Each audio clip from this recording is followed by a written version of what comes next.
श्री राम कृष्ण वचनामृत अगला भाग आरंभ करते हैं। पठन जारी है।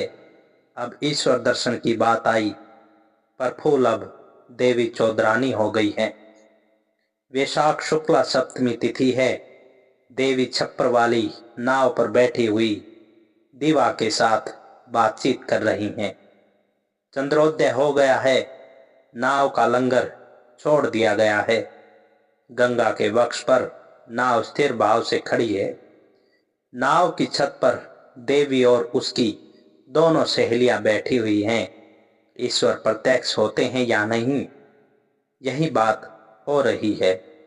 देवी ने कहा, जैसे फूल की सुगंध घृणेन्द्रिय के निकट प्रत्यक्ष है, उसी तरह ईश्वर मन के निकट प्रत्यक्ष होते हैं।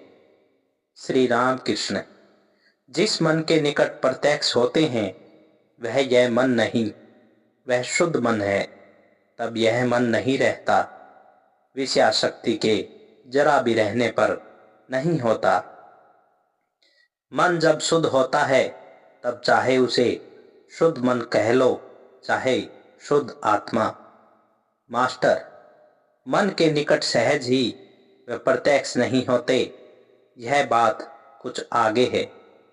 कहाँ है? प्रत्यक्ष करने के लिए दूरबीन चाहिए। दूरबीन का नाम है योग। फिर जैसा गीता में लिखा है, योग 3 तरह के हैं, ज्ञान योग, कर्म योग, भक्ति योग। इस योग रूपी दूरबीन से ईश्वर दिख पड़ते हैं। श्री राम कृष्ण, यह बड़ी अच्छी बात है, गीता की बात है। मास्टर, अंत में देवी चौधरानी अपने स्वामी से मिली। स्वामी पर उसकी बड़ी भक्ति थी। स्वामी से उसने कहा था, तुम मेरे देवता हो। मैं दूसरे देवता की अर्चना करना सीख रही थी, परंतु सीख नहीं सकी। तुमने सब देवताओं का स्थान अधिकृत कर लिया है। श्री राम कृष्ण, सीख न सकी? इसे पतिव्रता का धर्म कहते हैं। यह भी एक मार्ग है। पठन समाप्त हो गया। श्री राम कृष्ण हंस रहे हैं। भक्तगण टकटकी लगाए देख रहे हैं।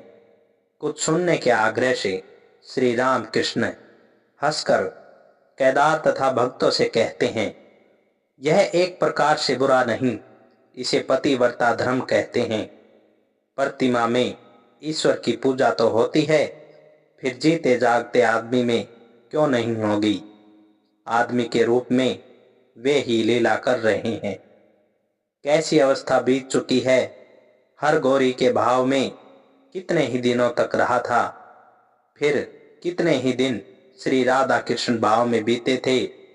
कभी सीताराम का भाव था, राधा के भाव में रहकर कृष्ण कृष्ण कहता था, सीता के भाव में राम राम। परंतु लीला ही अंतिम बात नहीं है।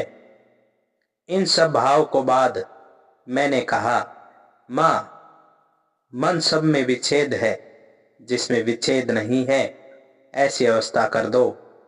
इसलिए अनेक दिन अखंड सच्चिदानंद के भाव में रहा। देवताओं की तस्वीरें मैंने कमरे से निकाल दी, उन्हें सर्वभूतों में देखने लगा। पूजा उठ गई। यही बेल का पेड़ है। यहाँ मैं बेल पत्र लेने आया करता था। एक दिन बेल पत्र तोड़ते हुए कुछ चाल निकल गई। मैंने पेड़ में चेतना देखी। मन में कष्ट हुआ। दुर्वादल देते समय देखा पहले की तरह मैं चुन नहीं सकता, तब बलपूर्वक चुनने लगा। मैं नींबू नहीं काट सकता। उस रोज बड़ी मुश्किल से जय काली कहकर उनके सामने बलि देने की तरह एक नींबू मैं काट सका था। एक दिन मैं फूल तोड़ रहा था। उसने दिखलाया, पेड़ में फूल खिले हुए हैं, जैसे सामने विराट की पूजा हो रही थी। विराट के सिर पर फूल के गुच्छे रखे हुए हों, फिर मैं फूल तोड़ न सका। वे आदमी होकर भी लीलाएं कर रहे हैं। मैं तो साक्षात नारायण को देखता हूँ। काठ को घिसने से जिस तरह आग निकल पड़ती है, उसी तरह भक्ति का बल रहने पर आदमी में भी ईश्वर के दर्शन होते हैं। बंसी में अगर बढ़िया मसाला लगाया हो तो रेहू और कातला फौरन उसे निगल जाता है। प्रेमोन्माद होने पर सर्वभूतों में ईश्वर का साक्षात्कार होता है। गोपियों ने सर्वभूतों में श्री कृष्ण के दर्शन किए थे। सबको कृष्ण में देखा, कहा था मैं ही कृष्ण हूं। तब उनकी उन्मादावस्था थी। पेड़ देखकर उन लोगों ने कहा, ये तपस्वी हैं, कृष्ण का ध्यान कर रहे हैं। तीर्णों को देखकर कहा था, श्री कृष्ण के स्पर्श से पृथ्वी को रोमांच हो रहा है। पतिव्रता धर्म में स्वामी देवता है और यह होगा भी क्यों नहीं। मूर्ति की पूजा तो होती है, फिर जीते जागते आदमी की क्या नहीं होगी। प्रतिमा के आविर्भाव के लिए 3 बातों की जरूरत होती है। पहली बात, पुजारी में भक्ति हो। दूसरी, प्रतिमा सुंदर हो।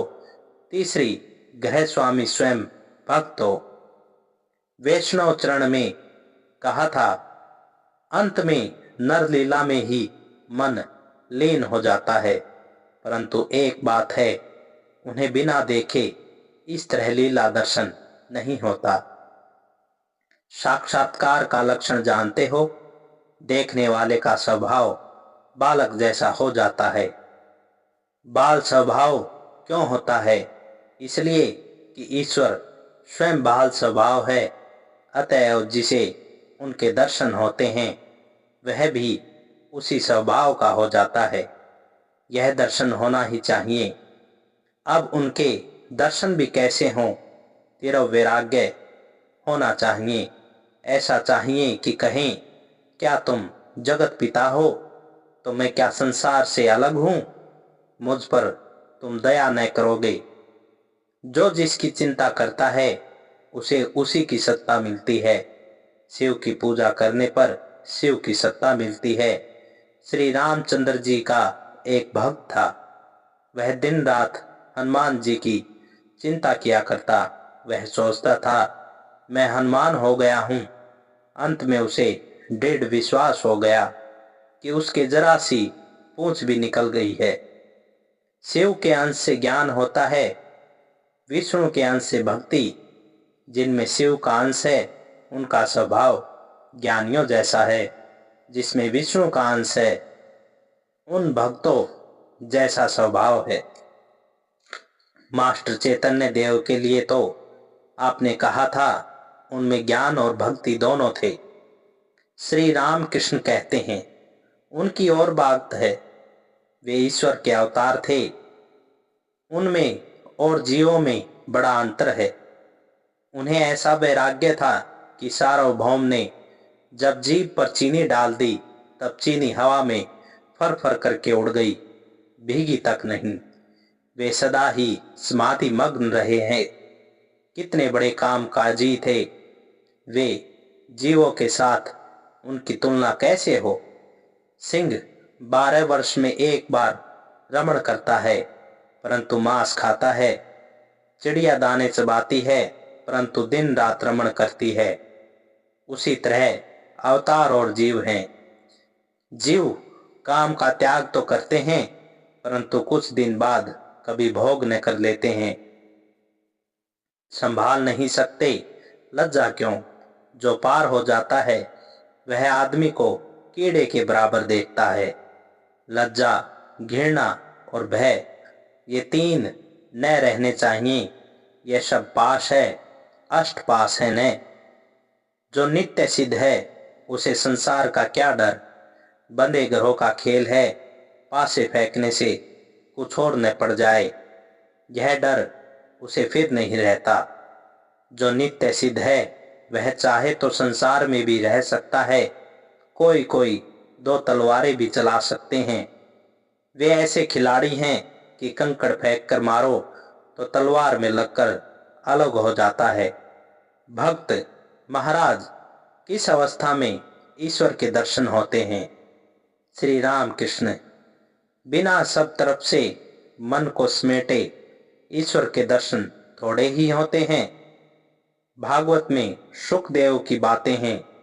वे रास्ते पर जा रहे थे, मानो संगीन चढ़ाई हुई हो, किसी और नजर नहीं आती, एक लक्ष्य, केवल ईश्वर की ओर दृष्टि। योग यह है। चातक बस स्वाति का जल पीता है। गंगा, यमुना, गोदावरी सब नदियों में पानी भरा हुआ है, सातों सागर पूर्ण हैं, फिर भी उनका जल वह नहीं पीता। स्वाति में वर्षा होगी तब वह पानी पिएगा। जिसका योग इस तरह का हुआ हो, उसे ईश्वर के दर्शन हो सकते हैं। थिएटर में जाओ तो जब तक पर्दा नहीं उठता तब तक आदमी बैठे हुए अनेक प्रकार की बातें करते हैं। घर की बातें, ऑफिस की बातें, स्कूल की बातें, यही सब। पर्दा उठा नहीं कि सब बातें बंद। जो नाटक हो रहा है टकटकी लगाए उसे ही देखते हैं। बड़ी देर बाद अगर एक आध घंटे बातें भी करते हैं तो उसी नाटक के संबंध की। शराबखोर शराब पीने के बाद आनंद की ही बातें करता है। नृत्य गोपाल सामने बैठे हुए हैं, सदा ही भावशत रहते हैं, बिल्कुल चुपचाप। श्री राम कृष्ण, गोपाल तू तो बस चुपचाप बैठा रहता है। नृत्य गोपाल, मैं नहीं जानता। श्री राम कृष्ण, मैं समझा, तू क्यों कुछ नहीं बोलता? शायद तू अपराध से डरता है। सच है, जय और विजय नारायण के द्वारपाल थे। सनक, सनातन आदि ऋषियों को भीतर जाने से उन्होंने रोका था। इसी अपराध से उन्हें इस संसार में 3 बार जन्म ग्रहण करना पड़ा था। श्रीधाम गोलोक में विरजा के द्वारी थे। श्रीमती कृष्ण को विरजा के मंदिर में पकड़ने के लिए उनके द्वार पर गई थी और भीतर घुसना चाहा। श्रीधाम ने घुसने नहीं दिया। इस पर राधिका ने शाप दिया कि तू मृत्यु लोक में असुर होकर पैदा हो। श्रीधाम ने भी शाप दिया था। परंतु एक बात है, बच्चा अगर अपने बाप का हाथ पकड़ता है तो वह गड्ढे में गिर भी सकता है, परंतु जिसका हाथ बाप पकड़ता है उसे फिर क्या भय है। श्रीधाम की बात ब्रह्मा वेवर्त पुराण में है। केदार चटर्जी इस समय ढाका में रहते थे। वे सरकारी नौकरी करते हैं। पहले उनका ऑफिस कलकत्ते में था, अब ढाके में है। वे श्री राम कृष्ण के परम भक्त हैं। ढाके में बहुत से भक्तों का साथ हो चुका है। वे भक्त सदा ही उनके पास आते और उपदेश ले जाया करते हैं। खाली हाथ दर्शनों के लिए न जाना चाहिए, इस विचार से वे भक्त केदार के लिए मिठाइयाँ ले आया करते हैं। केदार विनय पूर्वक कहते हैं, क्या मैं उनकी चीजें खाया करूं? श्री राम कृष्ण, अगर ईश्वर भक्ति करके देता हो तो दोष नहीं है। कामना करके देने से वह चीज अच्छी नहीं होती। केदार, मैंने उन लोगों से कह दिया है, अब मैं निश्चिंत हूं। मैंने कहा है, मुझ पर जिन्होंने कृपा की है वे सब जानते हैं। श्री राम कृष्ण, यह तो सच है। यहाँ बहुत तरह के आदमी आते हैं, वे अनेक प्रकार के भाव भी देखते हैं। केदार, मुझे अनेक विषयों के जानने की जरूरत नहीं है। श्री राम कृष्ण, नहीं जी, जरा जरा सा सब कुछ चाहिए। अगर कोई पंसारी की दुकान खोलता है तो उसे सब तरह की चीजें रखनी पड़ती हैं। कुछ मसूर की दाल भी चाहिए कि कहीं जरा इमली भी रख ली, यह सब रखना ही पड़ता है। जो बाजे का उस्ताद है वह कुछ कुछ सब तरह के बाजे बजा सकता है। श्री राम कृष्ण, झाव तले में शौच के लिए गए। एक भक्त गढ़वा लेकर वहीं रखाए। भक्तगण इधर उधर घूम रहे हैं। कोई श्री ठाकुर मंदिर की ओर चले गए, कोई पंचवटी की ओर लौट रहे हैं। श्री राम कृष्ण ने वहां आकर कहा, 2-3 बार शौच के लिए जाना पड़ा। मलिक के यहाँ खाना घोर विषयी है। पेट गर्म हो गया। श्री राम कृष्ण के पान का डब्बा पंचवटी के चबूतरे पर अब भी पड़ा हुआ है और भी 2-1 चीजें पड़ी हुई हैं। श्री राम कृष्ण ने मास्टर से कहा, वह डब्बा और क्या क्या है, कमरे में ले आओ। यह कहकर श्री राम कृष्ण अपने कमरे की ओर जाने लगे। पीछे पीछे भक्त भी आ रहे हैं। किसी के हाथ में पान का डब्बा है, किसी के हाथ में गटवा है। श्री राम कृष्ण दोपहर के बाद कुछ विश्राम कर रहे हैं। 2-4 भक्त भी वहां आकर बैठे। श्री राम कृष्ण छोटी खाट पर एक छोटे तकिए के सहारे बैठे हुए हैं। एक भक्त ने पूछा, महाराज, ज्ञान के द्वारा क्या ईश्वर के गुण समझे जाते हैं? श्री राम कृष्ण ने कहा, वे इस ज्ञान में नहीं समझे जाते। एकाएक क्या कभी कोई उन्हें जान सकता है? साधना करनी चाहिए। एक बात और, किसी भाव का आश्रय लेना, जैसे दास भाव ऋषियों का शांत भाव था, ज्ञानियों का भाव क्या है जानते हो? स्वरूप की चिंता करना। एक भक्त के प्रति हंसकर कहते हैं कि तुम्हारा क्या है? भक्त चुपचाप बैठे रहे। श्री राम कृष्ण कहते हैं, तुम्हारे 2 भाव हैं, स्वरूप चिंता करना भी है और सेव्य सेवक का भाव भी है। क्यों, ठीक है या नहीं? भक्त, जी हाँ। श्री राम कृष्ण, इसलिए हाजरा कहता है कि तुम मन की बातें सब समझ लेते हो। यह भाव कुछ बढ़ जाने पर होता है। प्रहलाद को हुआ था, परंतु उस भाव की साधना के लिए कर्म करना चाहिए। एक आदमी बेर का कांटा एक हाथ से दबाकर पकड़े हुए है। हाथ से खून टप टप गिर रहा है, फिर भी वह कहता है, मुझे कुछ नहीं हुआ, लगा नहीं। पूछने पर कहता है, मैं खूब अच्छा हूं, मुझे कुछ नहीं हुआ। पर यह बात केवल जबान से कहने से क्या होगा? भाव की साधना होनी चाहिए।